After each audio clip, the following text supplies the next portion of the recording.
your vision of the Indian state. There is a party in the center which is a very expansionist party, and that's true of all political parties, right? All Right. political parties want to grow. The fact that 95% of all ED cases are against opposition politicians, the trust deficit has happened under this particular government. What do you think about delimitation? Do you think it's a good to have, or do you think it's something we can do without?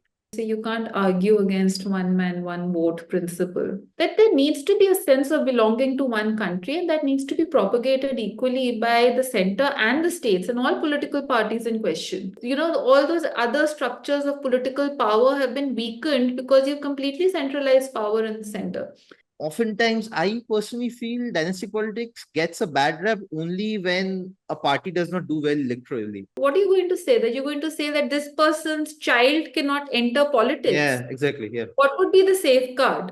It's not easy to enter politics. Somewhat in today's political context, it's the future of liberal politics in India. I would still think that the Congress is a liberal party. So, what are some liberal issues? Forget free market, but what are some liberal issues?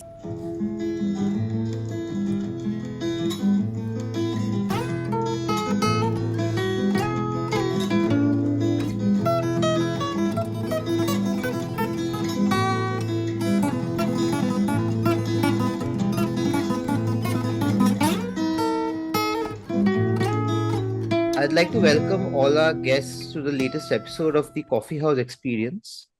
Joining us today is Ruchi Gupta, who is the Executive Director of the Future of India Foundation, a non-partisan foundation which provides thought leadership and insight into India's transformation at the intersection of a demographic dividend, political economy, and rapid technological change. Prior to this, Ruchi was working with the Indian National Congress, specifically with the students' wing. And in an earlier avatar, Ruchi was working as a consultant at McKinsey, New York. She left everything and came down to India to help serve India's cause and help develop the country and do her bit. Welcome, Ruchi, to this episode. Great to have you here. Having me. So I think we can start at a very fundamental question, which is your vision of the Indian state. We all know that the Indian state had very specific contingencies and a specific context in which it was designed. This was basically the independence movement, and after that you had a country which had some fissiparous tendencies, and you wanted to have a strong center, and the constitution kind of reflects that. Do you think this design is still relevant, or it's high time for some changes in how we think of the state? Srinjoy, you're right. The constitution was created at a specific time in India's history, and you did need a strong center at the time, right? For national development. And the situation is considerably different now. One reason why we are seeing some problems specifically is at that point of time, the Congress party was in power both at the center and most of the states as well. Right. So there was a lot of discussion and there was a lot of engagement and negotiation that could happen within the party framework. Right. Which may not necessarily have required the center state sort of negotiation to happen because it was happening within the party framework. So the vision at the center then also dominated the vision at the state level. We are obviously much more developed, but it's also now a multi-party nation, and we also have regional parties in many of the states, right? So now the negotiation that needs to happen at an institutional level. It can't just happen within the party framework. And there's obviously trust deficit, right? Not just because it's happening on a sort of a multi-party level, but there's also for various reasons trust deficit has built up between the state and the center. So now, obviously, there needs to be some sort of an institutional mechanism to be able to address those challenges. The challenges that there are parties which are in opposition to each other, which are now in power, between the center and the state, and then also the fact that there is trust deficit. So there was, for instance, an institutional device, right? The National Development Council, where all the chief ministers are supposed to get together, but it's obviously atrophied. I think the question is less really about whether the constitution should be different or whether there should be another institutional. It's really about the participants. The NDC could have actually served that purpose very well, but the fact is that the participants right now, they're not trying to make that effort, or for whatever reason. I mean, there are some participants that are not trying to make the effort to make the NDC work, or other institutional mechanisms work. So I would make it less about the constitution, and it's really any political framework, any political institution is only as good as the participants in that political institution and process. And if there are any changes that are required, it is really at the level of the participants and their approach to politics in the country. This is interesting, right? You did mention the National Development Council and how that has atrophied in the recent years. But I'm trying to think of a parallel. The GST Council, for example, this is a somewhat recent phenomenon. It kind of concluded in 2018, and you had some consensus building. There were multiple parleys, multiple rounds of negotiation, but you did have some consensus. The implementation of GST definitely has left a lot to be desired. It's botched in some senses, but the design maybe not so much. What has fundamentally changed in the last 6 years? Why has this gap or this disconnect become so stark? Well, it's really politics. One is that there is a party in the center which is a very expansionist party, and that's true of all political parties, right? All Right. political parties want to grow. But this is a political party at the center which is also growing in ways which are not seen to be normal politics. It's seen to be using institutions of the state in a way which is seen to be predatory, right? The fact that 95% of all ED cases are against opposition politicians. And when some of them make their way to BJP, those cases seem to magically disappear. The fact that the cases have jumped remarkably from under the UPA government to the BJP government, the NDA government at the center. So those are the reasons why that trust deficit has come about, right? There is a party that wants to expand. It seemed to be expanding at the cost of its allies. It's also seen to be predatory. So obviously the trust deficit will build up. I don't think it's an institutional problem. I think it's a participant problem. Right. So if you were to think of maybe a rejig in the balance of power between the center and the states, and maybe the center looks to cede some powers to the states and maybe a level further to the panchayats, which are the areas you think are best served by the states which are currently controlled by the center, and vice versa? Do you think there's something that the states do which probably needs a more unified vision, maybe maybe some central steering, that's a colloquial term, which would do the state some good? Are you asking me where should the center cede powers to the state Maybe government? maybe yes, some areas where you think the center can seek some powers.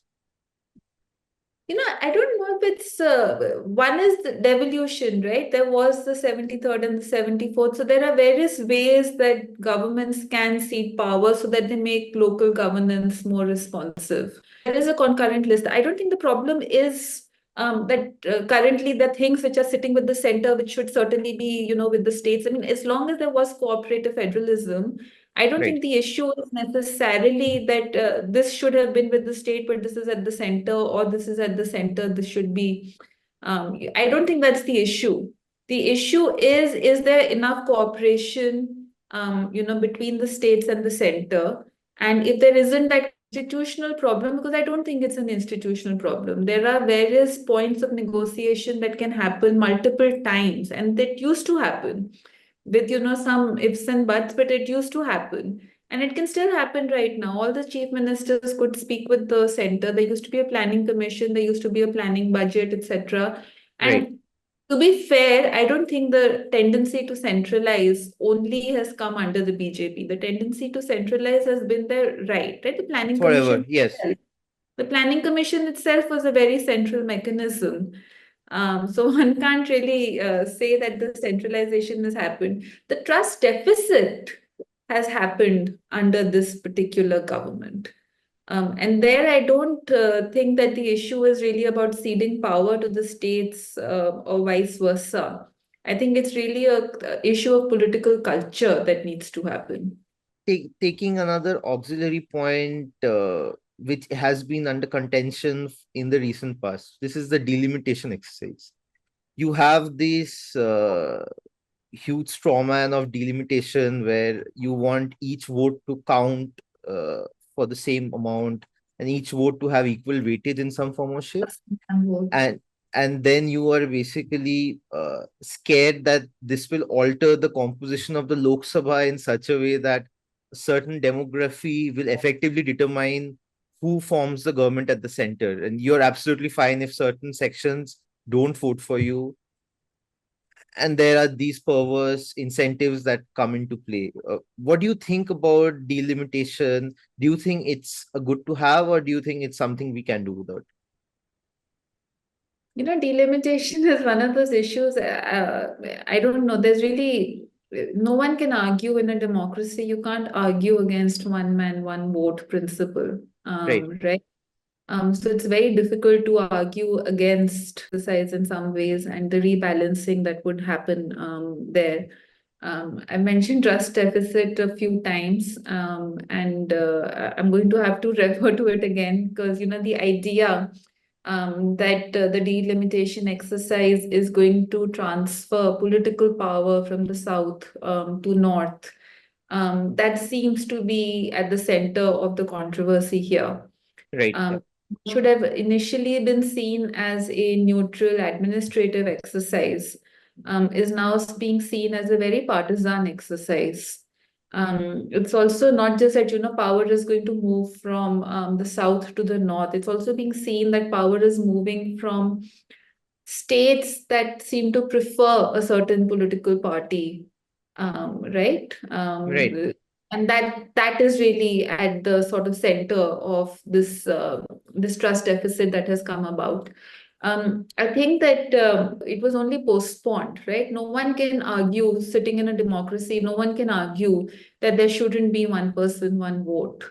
But it's not a simple exercise of simply saying one person, one vote, and hence UP should now have 200 MPs and Tamil Nadu should now have 50 MPs, 20 MPs, right? That doesn't obviously, that's the reason why, and because you can't argue in principle, so hence that exercise got postponed. So what would be the way forward? One is that there has to be it has to be seen in a longitudinal sort of exercise. There are some states that performed better and they were able to perform better and they can't be penalized for it. right, And that should be obvious that you can't penalize the southern states because they have performed better and they've controlled the population better. There's been better administration. You can't penalize them. You can also, in a state which sees of, especially this tendency of, I don't want to use the word secession, but, somewhat Fissiparous tendencies, you obviously also can't say that we are going to transfer political power at one region to another. So you do want to keep all the regions together. So then that exercise is a more political exercise. It can't just be a one person, one vote exercise. It would have to have a more of a political connotation to it and political judgment around it. Now, what could be some ways of doing it? It's not an easy thing, but one could be that if there is a worry that this is a partisan exercise, um, um, one way would certainly be for the center and the political party in power at the center right now to give people the comfort that this is not intended to be a political exercise. And how would you give that comfort? By your behavior, right? You would restrain some of the all the police powers that you've been exercising at random in a very partisan manner. You would do that. That would be one way of creating comfort. The second way would be to allow institutions to function in a way where you feel that the center does not get undue power. So the judiciary, greater independence to the judiciary, ED, all that, ECI, that sense that institutions have become partisan. That would be the second way to give comfort. The third would be that in issues that affect the states, let's say you're bringing some legislation that affects the states, that you have some sort of a special mandate, that those would require additional ratification by X number of states, along with a certain amount of regional representation. Maybe delimitation exercise needs to be clubbed with a certain rethinking of the Rajya Sabha so that it truly is a council of the states. Right? Yep. There would have to be, to simply say one vote, I mean, that really doesn't make sense. In a political exercise, it doesn't make sense. So it would have to be balanced in a more judicious manner where you're not seeming to favor one political party versus another political party. You're not being seen to favor one region over another region. You are also ceding, not you're not ceding power, because those powers are not supposed to be with the center in the first place. You're Right. seen to be empowering institutions to be neutral arbiters between the states and the center. Those are certain things that need to be done. And you're thinking of other institutional reforms that are required to give states the comfort that you're not going to penalize them, and this, overweening center is not going to sit on top of your head to do so. Those are the sorts of things. And the last is, a lot of this north-south thing has come up in the last few years. Yep. And also this rhetoric, which I find certain states are subsidizing other states. We're all part of one country. And even the rich states, even if there is in some ways some sort of a fiscal transfer from the rich states to the poorer states, the rich states are also benefiting from the fact that they are part of this country. If Tamil Nadu is now the EV capital of the country, it's not because it's just Tamil Nadu and people buying EVs in Tamil Nadu, right? Cheap It's also labor, cheap labor. It's an all India market. It's equivalent to like a European Union sort of thing. Yep. so Yep. if Tamil Nadu was a separate independent country, it wouldn't Right. have the same kind of clout and cachet as it does because it's Tamil Nadu within India. So Yep. to simply look at, similarly Bihar is not, or UP, there is a cachet because you're part of the country, right? Right. So idea that north south or rich versus poor states, I find that very problematic because we are being part of the larger country. And in that, to have that conversation and to reduce it to fiscal transfers, or to say that, we have more political power, this one would, I think that's problematic. So the last thing I would say is that there needs to be a sense of belonging to one country, and that needs to be propagated equally by the center and the states and all political parties in question. Right. And sometimes even on social media, you'll see rhetoric around that southern states are, more progressive than the northern states. That is just a rhetoric that does not make sense. It may make for good social media, but it's a rhetoric which doesn't make sense. I don't apply for a passport by saying that Right. I'm Yep. right. I say I'm an Indian. Yep. And there is value in being an Indian, with all the states combined. So this idea, so I think the last thing about delimitation is to see this as individual states within of the larger country. I don't think that's the right way. There needs to be a national vision around it, and for which everyone will have to participate, and everyone would have to sort of think in that terms of national integration and being part of the national development. So to your point about Rajya Sabha, I think the first thing that probably would make the Rajya Sabha effective is if we could do away with money bills, then the Rajya Sabha really has a voice, and it's not a fait accompli and it's not just a stamping authority that passes bills irrespective. And I think about the states also, the states really harp on a lot about A subsidizing B, B subsidizing C, and what should be the split. If we were to probably change the way the allocation between the center and the states works, basically the center takes less, maybe 10% less, gives that to the states, and the states have more money absolute terms to play with, then I think these concerns or these frustrations would not come to the fore so much, probably. Moving on, there's a broad question. It's probably a cultural question about how politics has become so polarized now. back in the 60s, the 50s, you did have some acerbity in how the interactions between the extreme right and Nehru went, but there was still a broad consensus on the vision for the country and what is good and what is not good for the country. What changed in the sense, did the earlier generation have some common reference points like the freedom struggle to bind them together despite having different personal political persuasions, or is it something else? Or does politics per se attract the wrong kind of people now? What is your take on this? No, I think we've also had common reference points now, right? COVID was a reference point, but the way people responded to it was very, very partisan. Right. Whether or not to wear masks became a big deal. So I don't know if it's a question of having common reference points or not. Um, I I think part of it is earlier also this idea that you seem to suggest that there was consensus. I don't know what kind of consensus. There was a very strong contestation. Maybe that contestation was not seen to be so visible because the opposition was not so strong, right? The Congress Right. party really was a very strong party. So could you give me some examples of what you mean by there was a sense of consensus between the opposition and this? Very simple examples. Some of it is anecdotal. I think most of it is anecdotal because we don't have some statistical measure for measuring consensus. 1962, India versus China.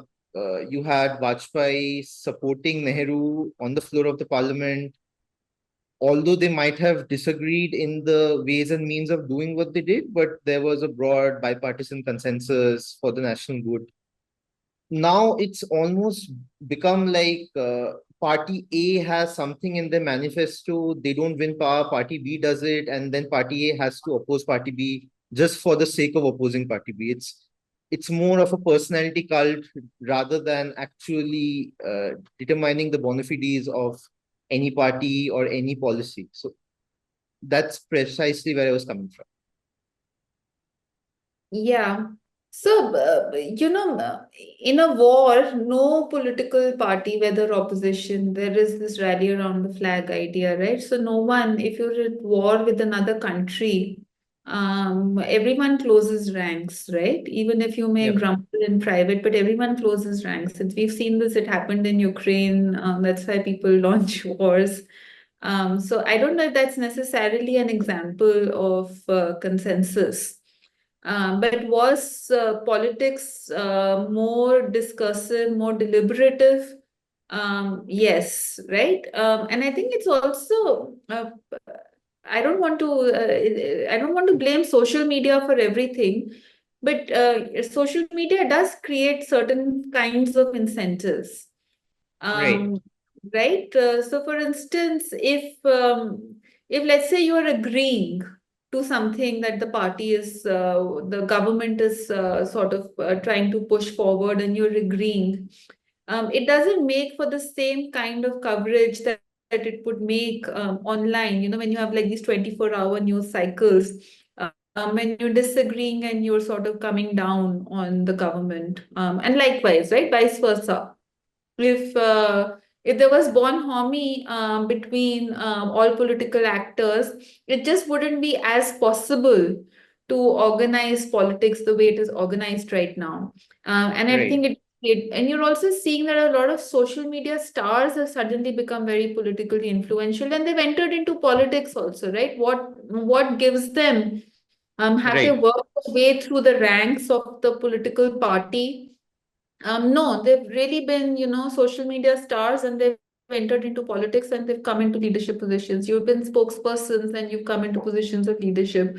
So the idea is that that visibility that you get online, that somehow catapults you into positions of leadership. So it creates a very perverse incentive Right. within people of political parties to constantly go after, right?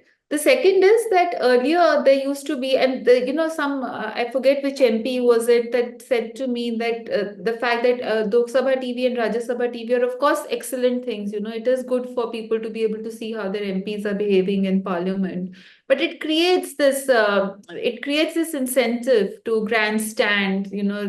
This sort of rubbish. You want to say something? Get This get the next viral reel out. Yeah, exactly. It creates this incentive, right? Earlier, people used to be far more so standing committees, which are not televised in the same manner. They were far more deliberative. It's only in the last term, I think, that standing committee is also completely disintegrated into partisan sort of, back and forth.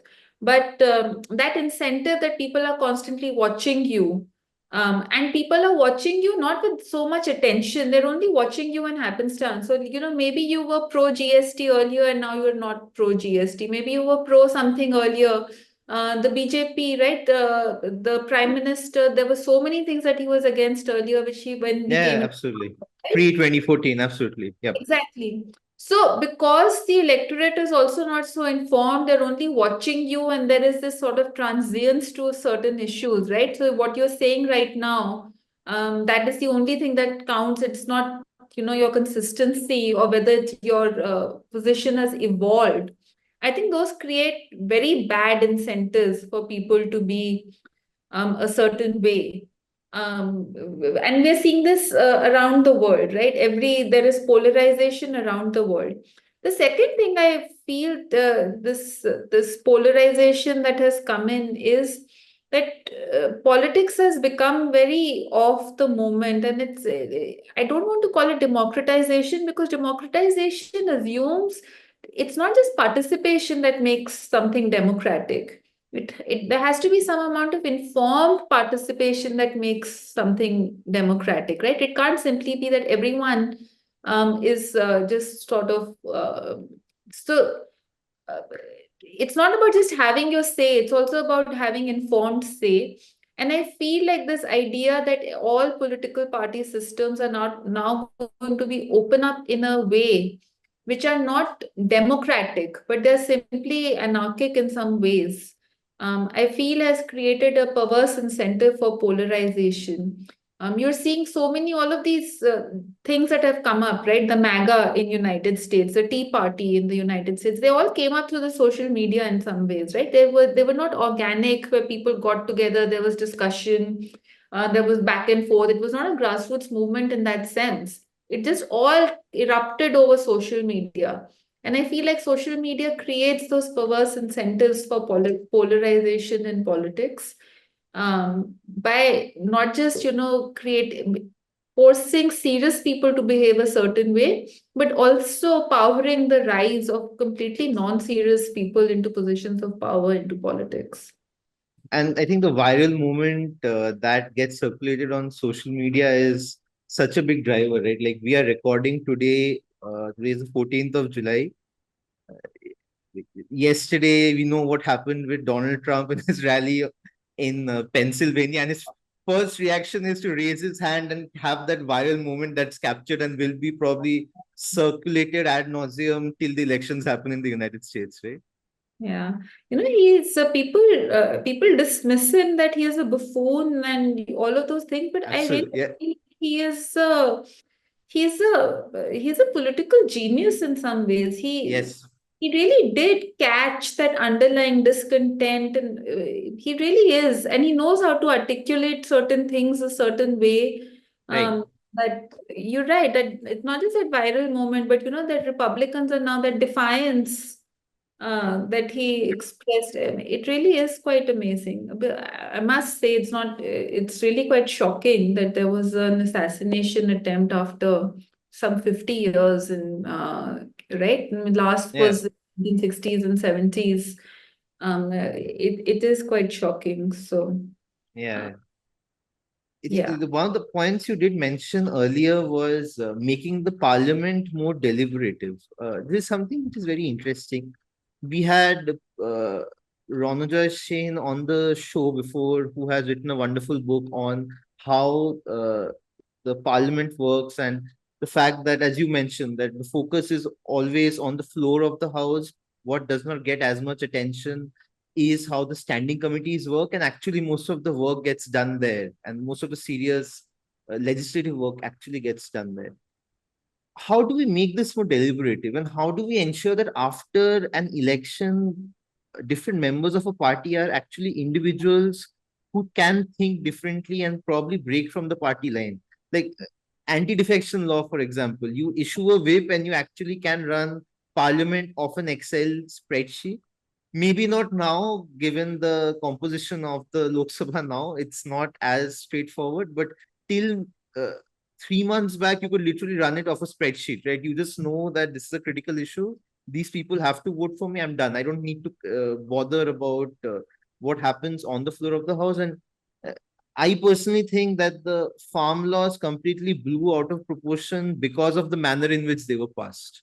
I think not the laws themselves, whether they were good or not, that's open for debate. That's a separate topic for some other day. But the way they were passed is definitely not ideal. What are your thoughts?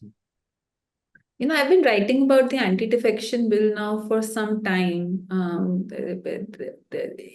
It is what has happened with not that if the anti-defection bill was not there, then suddenly things would be a lot more deliberative and there would be democracy and kumbaya everywhere. That's not true. But what has happened is that now we have, everything has frozen in a sort of a political party by political party. There's just no possibility of being able to create a majority outside of the political factions that exist. Right? It's just not possible. People make it about the roughly 5,000 odd MPs and MLAs. And because we have such a poor opinion of most MPs and MLAs, we think it's okay that they don't have the power to decide, right? You Right, have very senior people, serious people, patriots, who genuinely, no doubt that they love their country, arguing that how can we strengthen the anti-defection law? How do we close the loopholes in the anti-defection law? right, Because we have a very poor opinion of those 5,000 odd MPs and MLAs that have been elected. But actually, it's a far serious problem. It's not just about what happens with those 5,000 MPs and MLAs. It has an overall impact on the way the political party functions. It has an impact on the way civil society functions. Right now, if I am a civil society activist, right now, and my MP is XYZ. I really don't care who my MP is unless that MP is a superstar in the political party structure. What am I going to do if I have a bill that I want to get through, if I want to raise it? I'm first going to see, who is the chief minister, who is the person close to the chief minister, or who is, the head of this party or that party, and I'm going to straight bypass everyone in the center, right? And I'm going to absolutely. go straight to the top. I Right, just yeah, don't care who my MP is. I just don't care who my MLA is if it's a state level issue. I only want to go straight to the top of the party. Right? So if I am a civil society person, the way I'm structured is not to mobilize at the local level to put pressure on my elected representatives. The way I'm structured is to lobby straight to the top. So what am yeah, I doing? I'm cultivating contacts, with the bureaucrats at the top, the principal secretary, the various secretaries at the center, or I'm cultivating media. I'm not organizing at the ground level at all.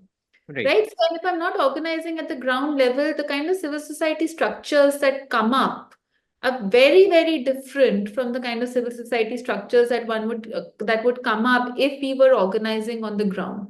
And also what has then happened at the ground level? Only some drainage issues, municipal issues, RWA uncles coming together, is yeah, gate ko करना है, उस gate को बंद करना है, 11 p.m. this has to shut down, right? So what has happened is at the local level, politics has become completely brain dead and really very stupid because no one is organizing and mobilizing at the lower levels for anything intelligent. All intelligent stuff is happening, in some center where you're going straight to the party. Young right, people come to me for public policy thing. They're not thinking that they have to go talk to their local councillor, local MLA, etc. They're thinking that, who can we brief? At the top level of the party. maybe their MPs, but no one is interested in briefing their local level MPs. So that's the first part. I think that it's really had an impact on civil society and the way civil society is structured.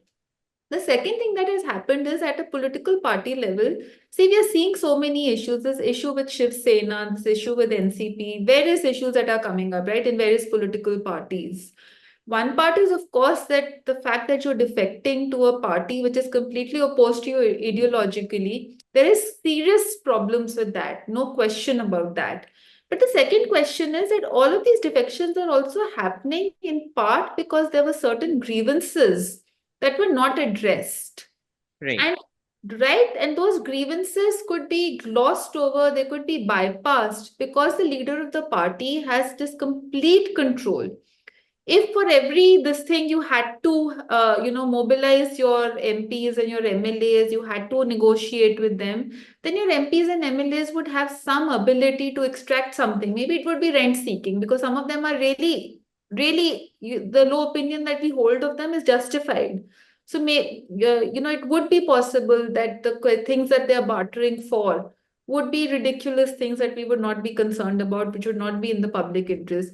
But it would allow and it would force the leader of a political party to engage with their elected representatives and negotiate with them, mobilize with them, hear them out, and also people within the party organization. Right at this point of time, there is really no. If I disagree with the political leader, the party that I belong to, I really have very little, and I don't mean me personally, but I'm saying that if there's any disagreement, if supporters disagree with their political party and the way it is functioning, they really have no ability to do anything other than maybe send out some angry tweets, send some letter here, there, etc. What can they do? There's Yeah. just no way to force it, right? So the party structure, we think it's about this 5,000 MLAs and MPs, but it's not. It's also, it affects your party structure. And in the short term, of course, you strengthened, the center. By center, I don't mean the political party, but I'm saying the leadership of various Leadership of the center. Yeah. parties, right? So of course you strengthened. But in the long run, you have weakened the political party, you have weakened the structures that exist outside, which is why we are seeing that now that we have a party that is not a very democratic party in power in the center, it's been a really uphill exercise to be able to mount a challenge to this party. Because there is, all those other structures of political power have been weakened because you've completely centralized power in the center.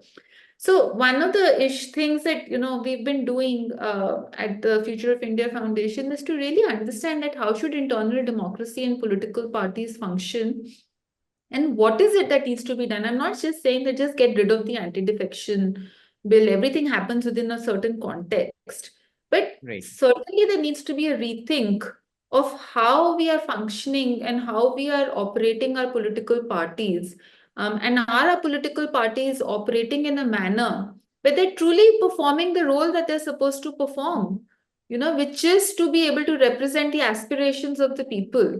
But now what we are seeing is that political parties have become very insular. There is one sort of a clique of maybe 10, 15 people at the center. Maybe if it's a national party, if it's a state level party, then maybe, 3, 4 people that completely control all decision making in the political party. It's Yeah. a sort of a closed club.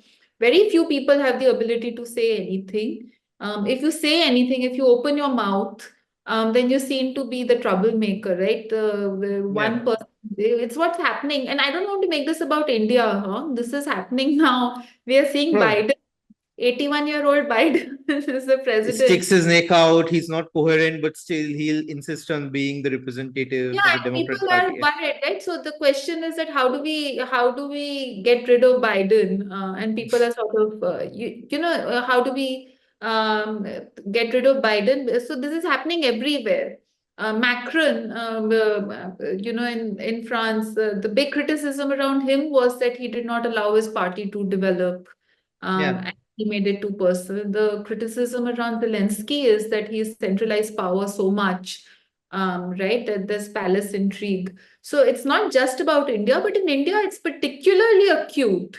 Because our country is so large, so every political party is representing, crores of people. Even one state, right? State of Rajasthan would be 7 crores, and if you are a political party, there's BJP and there is Congress party. So the aspiration is to represent crores of people. And Yeah, there's 200 odd MLAs in that state, 200 MLAs. So, that centralization of power is actually impacting the representation and the representative ability of the political party also. So it's a lot more acute in India, though of course the tendency to centralize is everywhere. The second part about parliament, is that one reason why parliament doesn't function in quite the same way that you would expect, let's say, the US Senate and the House to function, or within UK, is that the Indian state is not as well formalized yeah, as the other countries, right? So the developed countries where we are looking to. So the policies and legislations only matter so much. It's a very weakly formalized state, so people are not that concerned about also कौन सा law pass हो रहा है, कौन सा law yeah, pass नहीं हो रहा है, right? The rule of law is very poor in India, so it doesn't really matter so much, So it's not make or break in some ways. What legislations are being passed. So a lot of MPs don't care what yeah, legislation. It's not just because they don't have the authority to fully decide on their own, but also with reference to their own constituency, they perhaps don't see the laws being that pivotal to their own constituency work, because the Indian state is very, very weakly formalized. Um, agreed. so there again, I feel that that weakens the incentive for the parliament to function quite the same way. So if you have like 500 odd MPs, but a lot of them don't care really, not just because of the anti-defection bill, but because it's not that germane to their politics, and there are only some who care about legislations that are being passed. I think it would be it's difficult to expect parliament to function in the same way. The point you did raise about having a click at the center who calls all the shots, this really rings true because I hail from West Bengal and I don't remember a phase where Congress was really a strong force in our state. So maybe when I was very young, when Pranab Mukherjee was involved in state politics, with the likes of Shomen Mitro, etc., involved in state politics, Congress was powerful, but there was this mass exodus to the Trinamool Congress, and Congress now is probably just limited to 2 districts or 3 areas in West Bengal, but nothing much outside that. So this is a very good segue to move to another contentious topic, which is dynastic politics. So dynastic politics gets a bad rap in India, and this is something that every party has. It's almost a feature of every party. Maybe not the supreme leader, but the lion's share of most parties have dynastic leaders, and oftentimes I personally feel dynastic politics gets a bad rap only when a party does not do well electorally. When the going is good, no one questions what the party is doing and who is in power. In fact, it's very interesting. I was going through some old articles by Shopun Gupta, who is a right-wing commentator, politician, etc. This 2010, I think back then he had raised the point that if BJP has to be electorally successful, they could consider anointing Varun Gandhi as the next phase of a parliamentary campaign, etc. So thinking has really shifted from there. Just curious, what is your view on dynastic politics, and do you think it warrants safeguards to ensure that the cult of personality does not build in a party? Because I'm guessing if a cult of personality does not build, automatically you would not have a clique building also around it who calls all the shots and wields extra constitutional power. I think dynastic politics exists because political power in India is very weakly formalized. If in a political party, power was well institutionalized and there were ways of transferring power, then dynastic politics would not exist, right? Because there would always be that institutional process would always provide challenges and an opportunity to challenge political power wherever it's being held. So one is that dynastic politics in India exists because political power is very weakly formalized, but also it exists everywhere. It's not just a South Asian thing, right? You're seeing in America, there are these big dynasties, right? There was Bush, Yep. there was Kennedy, then there was Bill Clinton. Maybe she's not his daughter, but the wife then came. Then there was Obama, and now, so many times when you talk about who could be a replacement for this one, for Biden, or even, who could be the leader of the Democratic Party, Michelle Obama comes up.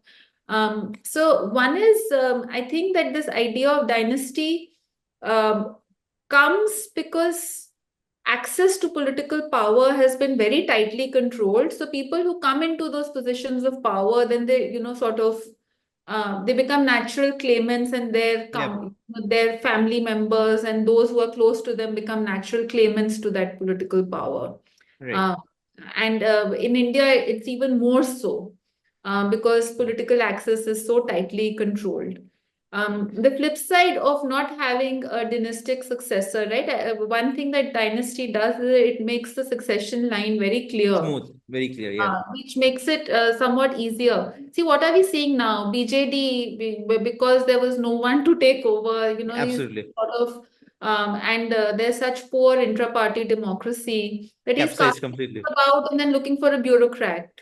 JDU, right? JDU again, there was no obvious successor. So first he thought that let's bring Prashant Kishore in as the vice president. Then that didn't work out. Now again he's casting about, and I'm forgetting the name of the bureaucrat, but again a bureaucrat who took early retirement. Nitish Kumar has a son though, but yeah, everything. Yeah.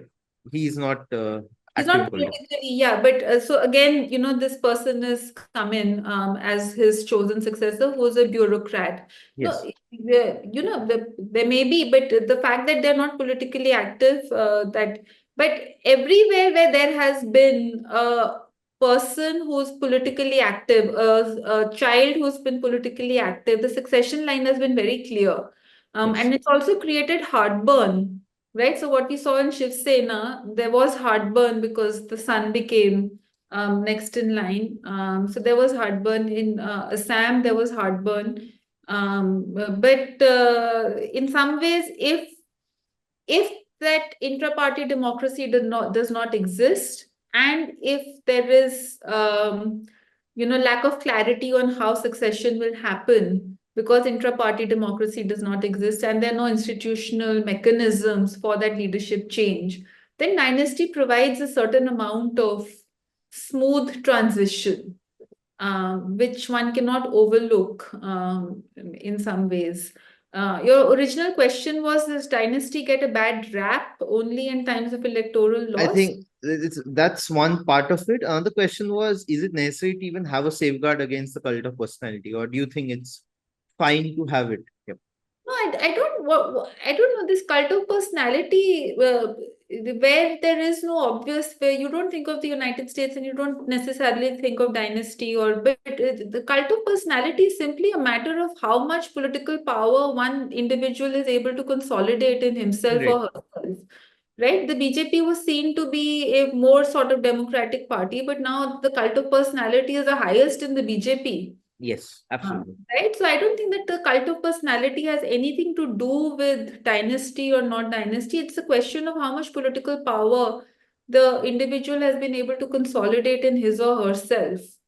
To be able to, I don't think that's got anything to do with dynasty. And the whether you need safeguards, I think that to make it that you don't need safeguards against dynasty. What are you going to say? That you're going to say that this person's child cannot enter politics? Yeah. Exactly. Yeah. What would be the safeguard? It's The absurd. safeguard should Exactly. be the safeguard should be that there is intra-party democracy. The Right. safeguard should be that there are institutional mechanisms to exercise succession. What is happening in the US? Why was Biden not replaced? Because the convention was not held. He was just automatically that convention, even if okay, so he's a sitting president, he can be allowed to be the next thing, but let there be a convention, let that process exist, So there are people who are now worried about coming out in the open. They would not have to come out in the open. The process would exist for that collective action to happen and to exercise, force a change. So I think that let's not get bogged down by one issue of dynasty, because I don't even know how that would be addressed. Right. This person's child cannot enter politics. This person's spouse cannot enter politics. That's obviously not possible, right? If it works for business and you're okay working for companies where the CEO's son is absolutely exactly, yeah, With exactly. everywhere, right? Media, with Media, yeah, everywhere there is dynasty. academics also, yeah, But I'm not justifying dynasty. What I'm saying is that even if we agree that it's problematic, the response is not clear to me. What are we going to say that this one cannot be an active politician and they can't enter the leadership contest? So the right right, answer would be to look at political parties and democracy in political parties in a sort of a holistic fashion and not make it about democracy. There needs to be internal democracy in political parties. It's a more complicated question than simply holding elections inside political parties. That discussion needs to happen. And two, there needs to be institutional processes, at regular periods, which force the leadership to, get their leadership ratified at periodic intervals, which would then allow for that leadership change also to come about. makes And I sense. think that's a better way of looking at it than to simply make it about dynasty. Makes sense. The other end of the spectrum, you have politicians who potentially follow their fathers or mothers' footsteps and enter politics. The flip side is someone goes to a professional school to train politicians. They learn the ropes of doing politics there and then they enter politics. Do you think that model is feasible in India? Because we have many schools right in India that train people to be active politicians. Do you think such a model would work, or does a politician need to acquire a certain amount of gravitas so that she can actually contest elections? Would such trained, quote unquote, educated politicians only be backroom bosses, or can they be actors, like significant vote catchers? What's your take on this? No, first of all, I don't know. There are many sort of upcoming schools of politics. I don't. I think it's good, right, that people are thinking about politics, but I don't know if you can teach politics, not because they'll become backroom operators or they'll become. I think the problem in politics in India is that if you want to be in politics in India right now, you have to be in a political party. There's no way for you to enter from the side. Yes. Right. So the problem with these schools of politics is that they are teaching you something. Also, if you're teaching politics in a school, in some sort of an educational setting, you can never really teach politics because politics is a lot of compromise, lot of negotiation, lot of doing things teda meda Right. on the ground. But let's say this question of fundraising, or the question of quid pro quo, which always happens in politics. What are you going to teach in a school? That ये quid pro quo करना है या नहीं करना है, because what you're going to teach will always have to be very principled, and the practice of politics is not always very principled. So how are you going to teach those things? Those things will only happen within a certain context, right? This is my moral line. And I am in this particular situation. I want to do X, Y, Z. Am I willing to make the compromise that exists at this particular point of time? It's not business school where someone can make a case study out of it, and then Right. because you can't extrapolate from it. What the situation that I'm in right now is at a particular time in a for a particular individual. You can't extrapolate from it. Am I going to take money from someone or not take money from someone? That question is not a very simple question, and I don't want to.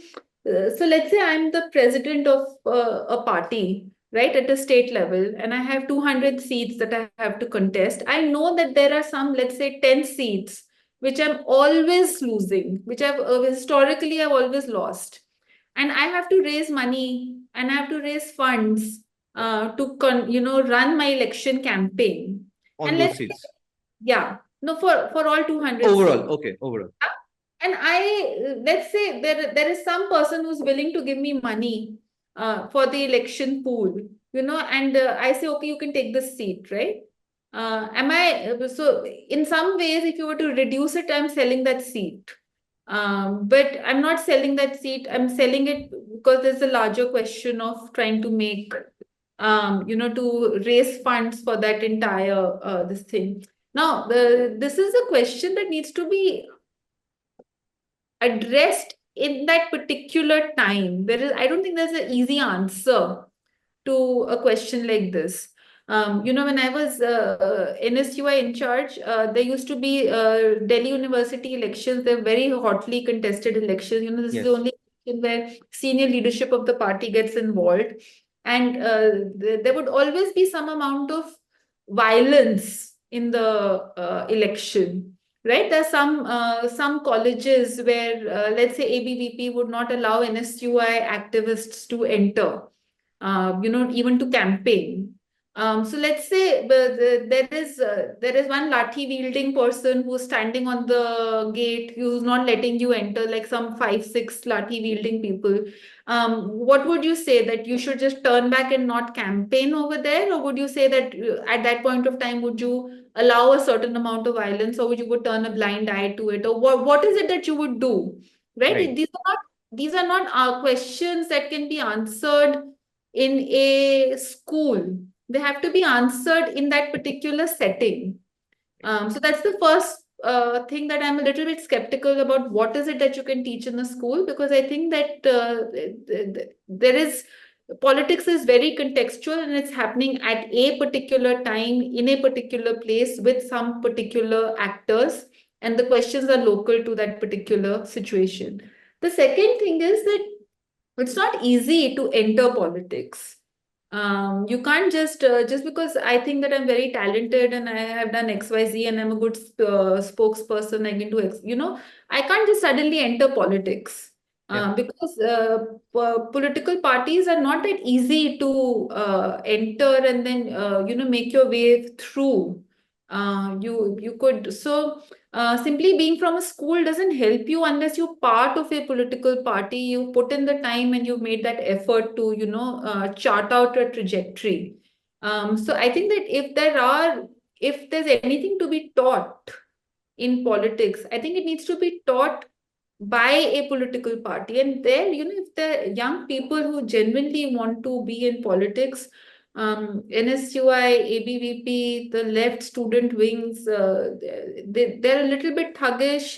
They may not seem that, they may not appeal to many people, who have an interest in politics, but it's more policy oriented. But there's really no, I think they're Alternative to, yeah. yeah, and I really think they're amazing because it gives you access. NSUI kids, young people, 18-year-old, 19-year-old, they have such unlimited access. I mean, not unlimited, but the ability to meet with leadership at the highest level. You get that only because you're part of the student wing or the youth wing of that political party. And that's true of BJP also, it's true of TMC everywhere. So if you want to be in politics, be in politics.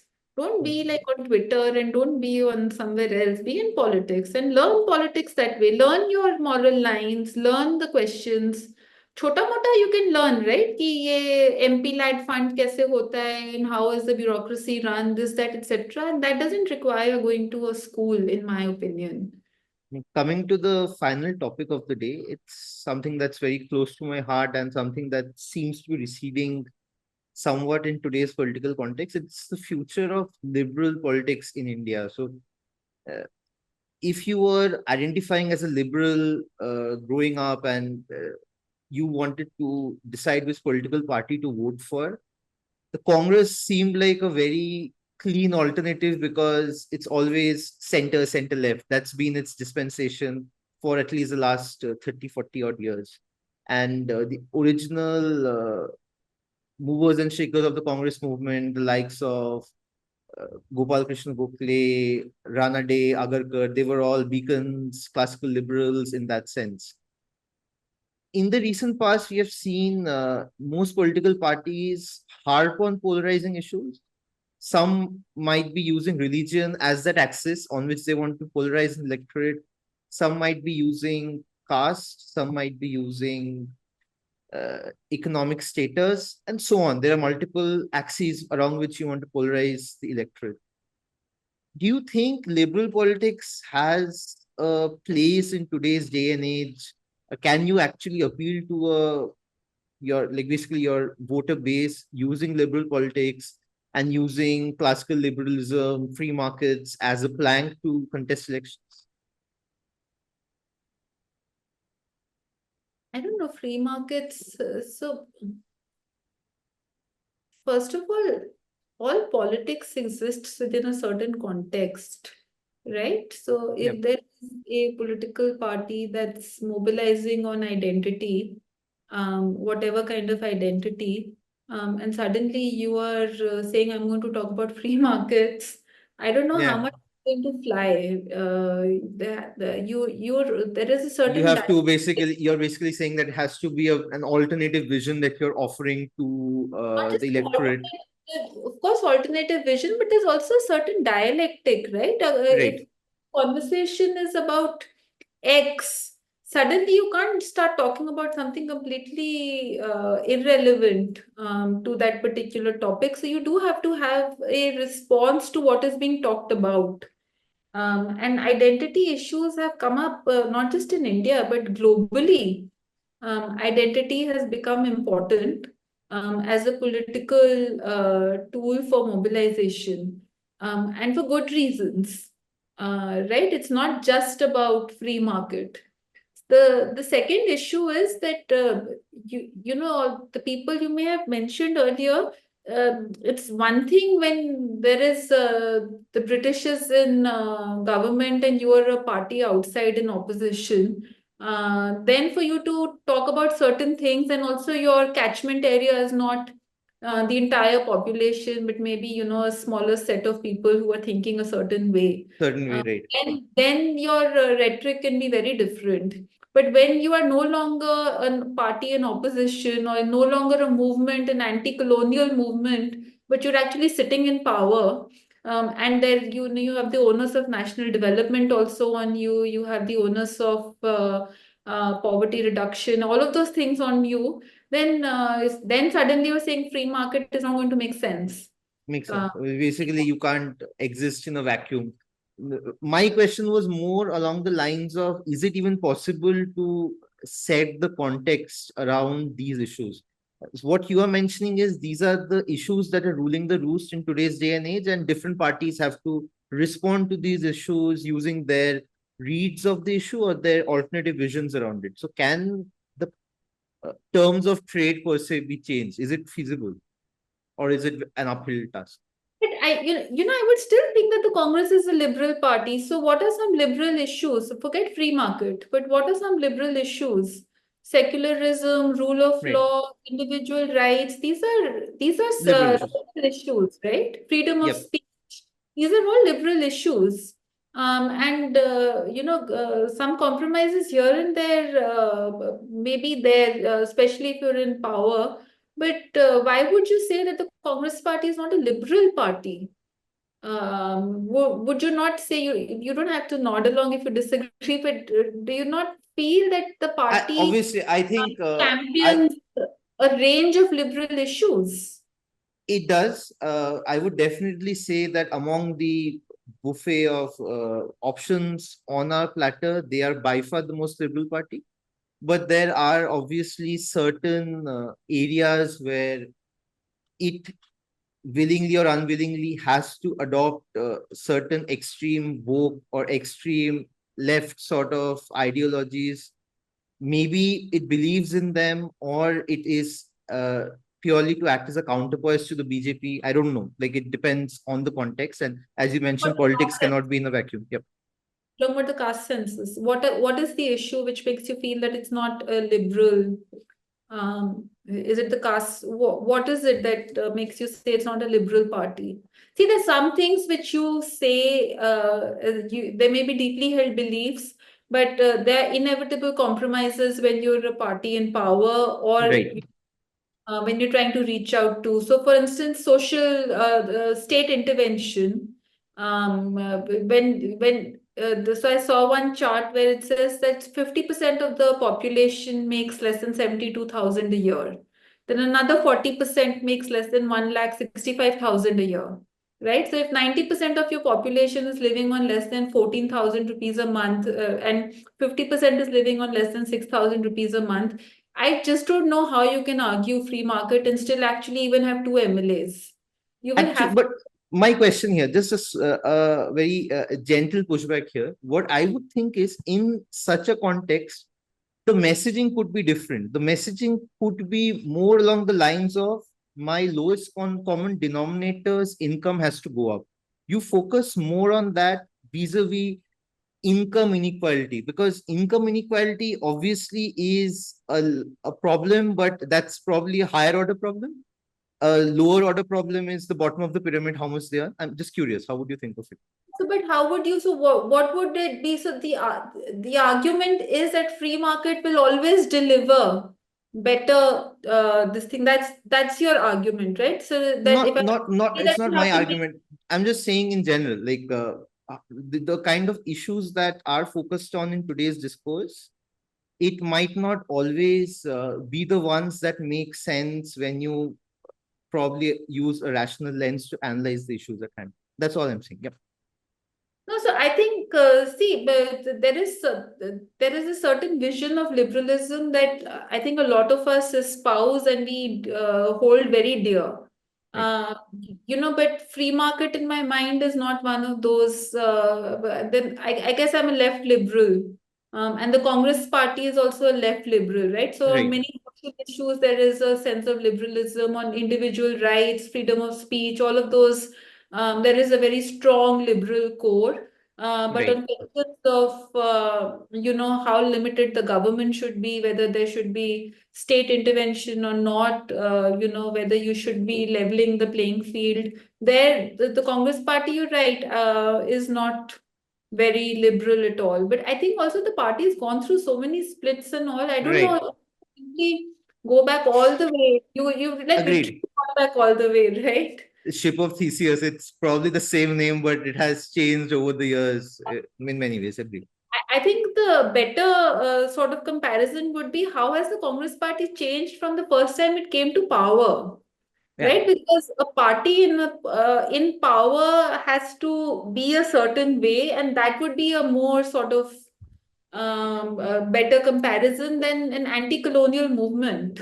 Agreed, agreed. And there is no saying, like, there's no comparison in the sense you had Prime Minister Nehru, who was very central planning heavy, Exactly. statist That's planning, what I'm to the saying. 1991 movement where PV Narasimha Rao effectively liberalizes markets, factor markets to a large extent. So, yes, it's been a significant change.